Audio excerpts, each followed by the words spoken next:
नमस्कार जय जगन्नाथ दर्शक बंधु हैप्पी लिविंग आस्ट्रो को आपन को स्वागत। आपणकर जदि किसी जातक समस्या रही किंबा आपण को भाग्य भविष्य जानबा पे चाहूचंती फ्यूचर रीडिंग करिया पे चाहूचंती डेरी न करी हैप्पी लिविंग आस्ट्रो सहित जोगाजोग करंतु। तेबे एबे आसंतु जानिबा कर्कट राशि विषय। कर्कट राशि अधिपति होचंदी चंद्र मनर कारक एवं जल तत्व। ए समय को जदि विचार करिबा तेबे शुभ ही शुभ। आपणकर जो शत्रुता देखा दउथला शत्रु विजय लाभ करिवे एवं शत्रु आपन को सहयोग करिवो।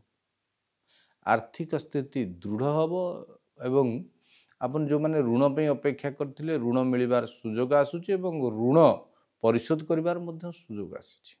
जे मानकर एही मासरे अर्थात 15 नवेम्बर रु 16 डिसेम्बर भितर जन्म मास अच्छी जन्म समय अच्छी अत्यंत शुभ समय अच्छी जेहेतु जन्मदिन अच्छी यही दिन आपण कौन करूँ सोमवार देवदेव महादेव को एक बर्णी गाईर दुग्ध सहित मिश्री मिसेक अर्पण करूँ शुभ फल मिल कौन विशेष प्रतिकार नहीं।